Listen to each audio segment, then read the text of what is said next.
যাগ যজ্ঞ গংগা স্নান দান ব্ৰত পূজে জ্ঞাতি মিত্ৰ ভিত্ৰ ভিক্ষু হৈ ভাগত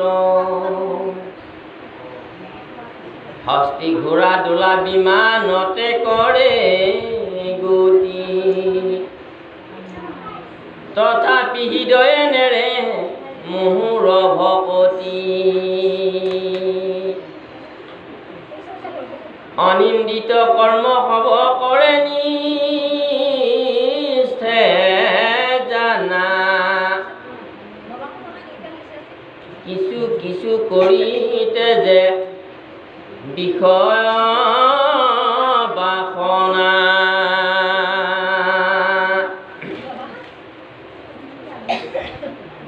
মায়াৰ ৰচনা বিষয়ৰ সুখ মানে ভুঞ্জি অনুৰূপে তাক তেজ আপোনে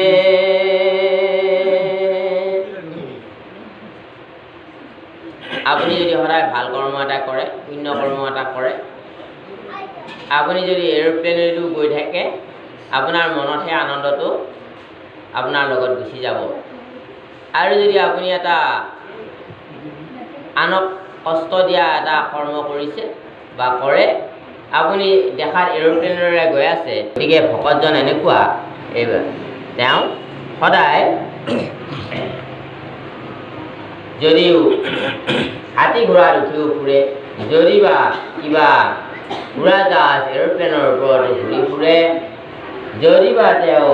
এই মায়াৰ সংসাৰতো যদি তেখেতে বিবাহ বাৰু আদি কৰাই তেওঁ যদি সংসাৰো কৰি থাকে তথাপিতো যদি কৃষ্ণৰ ভক্তি নেৰে শ্ৰৱণ কীৰ্তন ধৰ্ম যদি ৰাখে তেনেহ'লে তেওঁক এই বিষয়ৰ তাপবিলাকে কেতিয়াও মৰ্মাহত কৰিব নোৱাৰে কাৰণ তেওঁ জানে যে এই পৃথিৱীখন মায়াৰে ৰচনা ইয়াৰ পৃথিৱীৰ বস্তুবিলাক এই আছে আৰু এই নাই আমাৰ পৃথিৱীৰ বস্তুবিলাক এই আছে এই নাই হয়নে নহয় বাইদেউ পৃথিৱীৰ বস্তুবিলাক এই আছে এই নাই হয়নে নহয় আমি এটা সময়ত কি আছিলোঁ এই মাইনাহঁতৰ নিচিনাই একোজন আমি আছিলোঁ বয়সৰ আজি সেইটোত আমাৰ জীৱন হেৰাই আকৌ আমি এইটো জীৱন দেখা পালোঁ আকৌ এইটোও হেৰাম কিছুদিনৰ পিছত এই আকৌ প্ৰভুৰ দৰে আকৌ হ'মগৈ আকৌ প্ৰভুৰ পিছতো আৰু এটা জীৱন আছে সেইটো জৰা কাঠ সেইটোলৈকে আকৌ আমি যাম হয় নহয় সেই তেনেকুৱাকৈ টকা পইচা সা সম্পত্তি জীৱন যৌৱন পিতৃ মাতৃ ভাতৃ স্বামী পত্নী স্ত্ৰী সমস্তবিলাকে আমাৰ এৰি থৈ যায় আৰু আমিও এৰি থৈ যাওঁ আমাকো এৰি থৈ যায় সদায় নাথাকে তাকে কয় মায়া মায়া বস্তুটো হ'ল এনেকুৱা এই আছে এই নাই যেনেকুৱাকৈ ৰাৱণে ছল কৰিছিলে সীতাক হৰণ কৰিব ওলাওঁতে তাৰ ঋষিৰ বেশত গৈছিলে তাই ভিক্ষা কৰিব গৈছে আৰু সীতাই ভাবিলে কি হয় ঋষিক ভিক্ষা দিব লাগে নহ'লে অধৰ্ম হ'ব আৰু সেইকাৰণে ভিক্ষা দিব আহোঁতে সেই তিনিডাল পাৰ হৈ আহিব দিলে কিন্তু সীতা অমান্তি হ'ল অমান্তি হ'লেও কিন্তু শেষৰ ঋষিয়ে ক'লে কি অভিশাপ দিম আৰু তেতিয়া অভিশাপৰ ভয়তে সীতাই সেই তিনিডাল পাৰ হৈ আহিল অহাৰ পিছতে কি হ'ল সীতাক লগে লগে থাপ মাৰি ধৰি লৈ গ'ল ৰাৱণৰ আচল ৰূপটো দেখা পোৱা গ'ল আচলতে ঋষি নহয় ৰাৱণ সেইটো হ'ল মায়া তাৰমানে এই ৰূপটো আছিল এই নাই নে আমাৰ বস্তুটো হ'ল এনেকুৱা এই মায়াৰ ৰচনা জ্ঞানীসকলে যিসকল ভকতসকলে এই মায়াৰ ৰচনাৰ কথাটো জানি বুজি পায় সেইকাৰণে ভগৱানত ভক্তি কৰে যে ইয়াতে কিন্তু বিশ্বাস নাই এই মায়া সংসাৰত কাৰো প্ৰতি বিশ্বাস নাই আনকি নিজৰ পৰিয়াল বান্ধৱতো বিশ্বাস আপুনি কৰিব নোৱাৰে কেতিয়াবা আপোনাক ছল কৰিব পাৰে কিন্তু ঈশ্বৰৰ ওচৰত সেইকাৰণে শৰণাগত হৈ থাকিব লাগে যে আমাক সকলো বিপদ আপদত যে ভগৱন্তই যাতে আমাক তেওঁক যদি আমি সদায় ভজনা কৰি থাকোঁ তেওঁ আমাক ৰক্ষা কৰিব সহায় কৰিব। এ ৰাম ৰাম ৰাম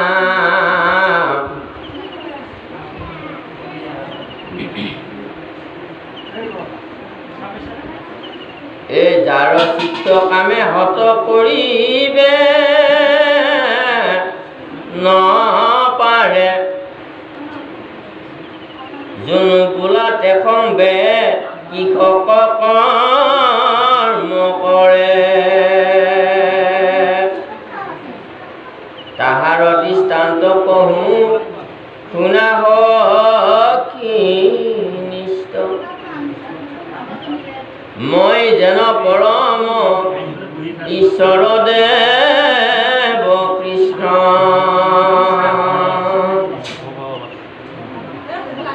কিছুৱে কৰ্ম কমৰ নাহি অধিকাৰ তবু দেখা কৰে লোকে বেদ ব্যৱহাৰ এইমতে মহাজনে কৰে নানা কৰ্ম প্ৰকৃত লোকত পৰ্বৰ তাৱে নিজ ধৰ্ম। এই মায়াৰ ৰচনা এই জগতখন বুলি জানি যিসকল মহাজ্ঞানী ব্যক্তি আছে ঈশ্বৰৰ একান্ত ভক্ত আছে তেওঁলোকে কৰ্ম এইকাৰণেই কৰে যে আচলতে লোকত যাতে তেওঁৰ কৰ্মটো যাতে প্ৰৱৰ্তন কৰিব পাৰি লোকত যাতে এটা আদৰ্শ হৈ যায় তেওঁৰ কৰ্মটো তেওঁ যিটো কৰ্ম কৰে লোকজগতৰ কাৰণে যাতে এটা আদৰ্শ হৈ ৰৈ যায় আৰু প্ৰতিটো কৰ্মত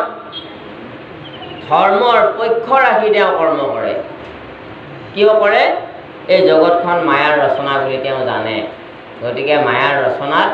আপুনি যিমান পালেও আপোনাৰ সন্তুষ্টি নাই এই জগতখনত মানে নাহি ধন এই জগতে একো লোভিয়াৰ এই জগতখনত মাত্ৰ এজন লোভিয়াৰ কাৰণেও ধন নাই ইমান এই জগতখন যদি গোটেইখিনিও দিয়া যায় এজন লোভিয়াক তথাপিতো তাক আৰু লগা হ'ব গতিকে সেইকাৰণে এইটো মায়া এই লোভটো মায়া নিবতো একোৱে নোৱাৰি খালি দুদিনৰ চটক নটকহে